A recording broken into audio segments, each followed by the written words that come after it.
The reason why many people struggle to create a meaningful and unique and fulfilling life is because they've never been taught this one crucial skill: agency of mind. What I mean by this is the ability to think for themselves. Instead, from a very young age, we're told what to believe in, what to think about, what to accept as our truth, and what to do with our time. When you're growing up, this seems okay, because obviously kids need some sort of direction in terms of what they do with their life.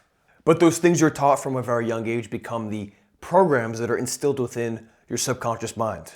And these programs reinforce your identity, which shapes your everyday behaviors and your thoughts and beliefs for years and years to come. But as years pass, you grow older, you have more life experiences, you begin to realize that many of those programs running beneath the surface of your conscious awareness aren't actually benefiting you. You know that you want to change, but you just don't know how. And as a result, this leads to hardship, unfulfillment, and ultimately regret that you carry for years and years moving forward way into your older life. You feel stuck in place, and you just don't know where to go.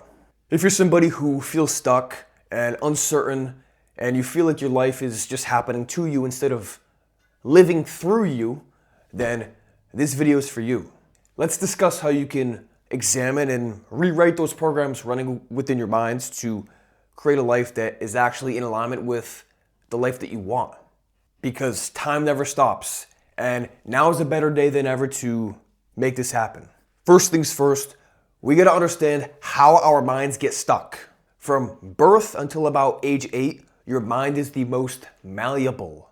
This is why you see little kids learning multiple languages, multiple instruments, and just picking up on things so quickly. In these early years, what we're told and what we experience ultimately shapes how we interface with the world around us for years to come. Ideas are planted, beliefs are instilled, identities are formed. For better or for worse, our sense of self is a direct reflection of all the things we perceive in these first 8 years. And in the context of thinking for yourself, of being somebody with high agency, this can be problematic. It's because the politics, the philosophy, the religions of these authority figures embed themselves so deeply within our minds that we know no different. Many people aren't exposed to different schools of thought at a very young age. And this doesn't seem like the biggest of deals because it's just kids learning from their parents. It's kids learning from their teachers. And we can all agree that some sort of order and structure is a useful thing. Where it becomes a bigger problem, though, is that these kids turn into teenagers, and the teenagers turn into young adults, and then even older adults who get rigidly stuck in this way of thinking. If they grow up in a household with Republicans, then they think all Democrats are stupid. If they grow up in a household with Catholic parents, then they think Jewish people have it wrong. If they grow up in a household that struggles with money, then they think rich people are evil and deceitful and corrupt. Obviously, I'm generalizing here, but you get the point. Many people do get stuck in these ways because the things they were taught and the things they experienced from birth to about 8 years old get so deeply embedded into their minds that they don't ever see the positives or the ability to think differently. And to make matters even worse, we're living in a world where most people are simply not self-educating themselves. People are doom scrolling, people are indulging in bad habits, people are hanging out with the wrong people. Most people's education effectively ends the day after they graduate. It's why literacy rates are so low. It's why people have fewer hobbies than ever before. It's why mental health issues are off the damn charts. To put it straight with you, not having agency of mind is directly correlated to many of the issues we face on a day-to-day basis. Simple as that. Now, you can know all of this to be true. You can be nodding your head in agreement with what it is I'm saying. But the truth is, it's so hard to change. We get stuck in the same patterns, going to the same places with the same people at the same time on the same days of the week, doing the same things over and over and over. It's because our brains crave the path of least resistance. We want comfort, we want security, we want convenience. This isn't because we're complacent, and it's not because we're stupid or lazy, but this is because our subconscious mind is formulated around the experiences, beliefs, and ideals that we were taught from a very young age. And the subconscious mind just wants to keep you safe and secure and protect you so you can live a long life and reproduce and go through the biological cycle of life. This is why even if you're aware of these things, becoming somebody who thinks critically and acts in accordance with that critical thinking is very difficult. Look, I don't have a magic pill.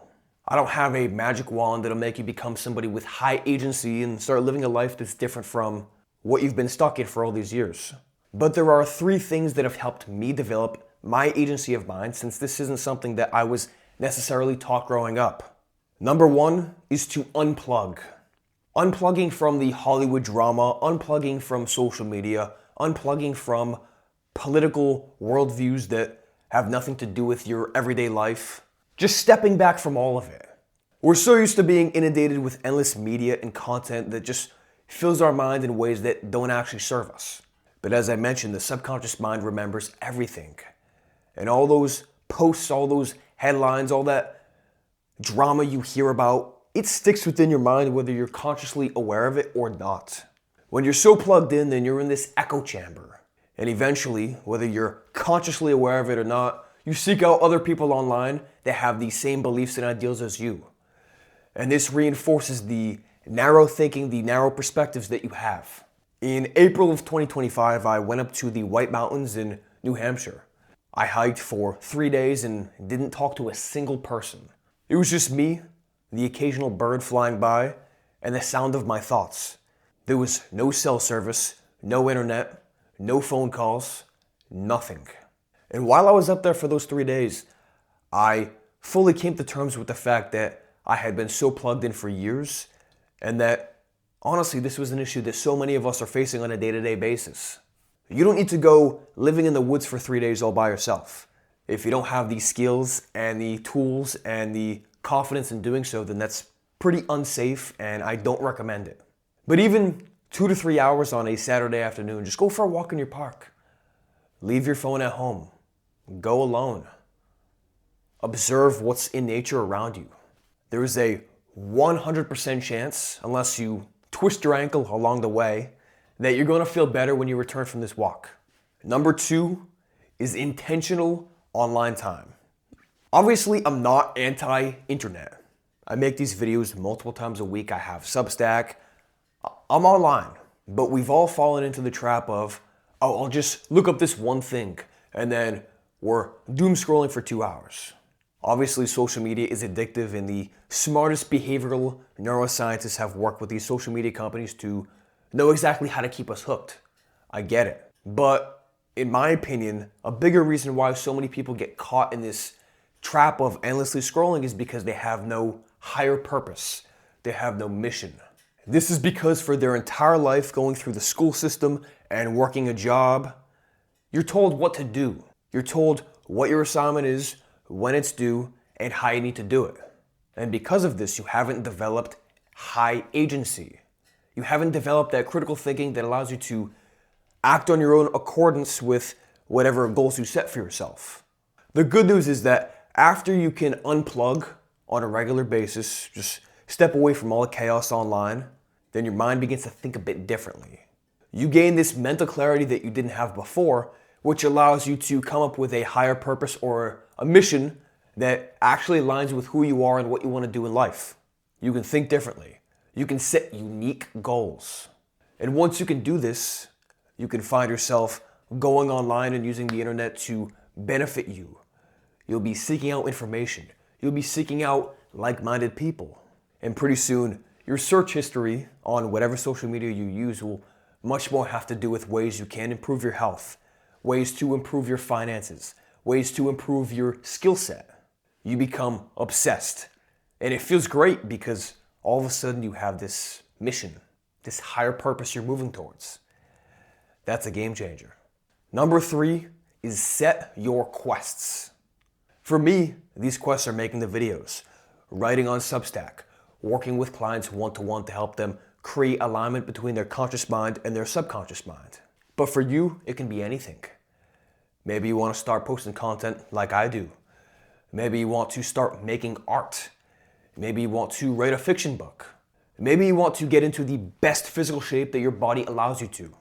Whatever the case may be, You will only know what your quests are after you unplug to gain mental clarity and begin using your time online intentionally. Look, these 3 steps work. I've used them within my own life and I've made many incredible changes in these last 12 to 18 months. You can do the same. But the truth is, you're going to face resistance. And this is because you're essentially fighting against those programs that are deeply instilled within your subconscious mind, and they've been there for all these years. These are patterns that have been running your life. And the thing is, your subconscious mind perceives a sudden change as life-threatening because in the past, quick changes meant your survival was at stake. And the harder you push against this resistance, the more it'll push you. This is why people can know they need to change and know exactly what it is they've got to do to make these changes, but still fall back into those same patterns.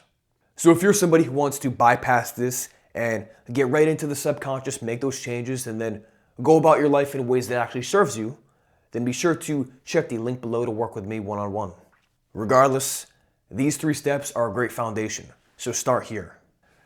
Thank you very much for watching. Be sure to like the video, subscribe while you're here, and as I said, if you want more help one-to-one, check out the links in the description below. And I will see you in the next video. Bye.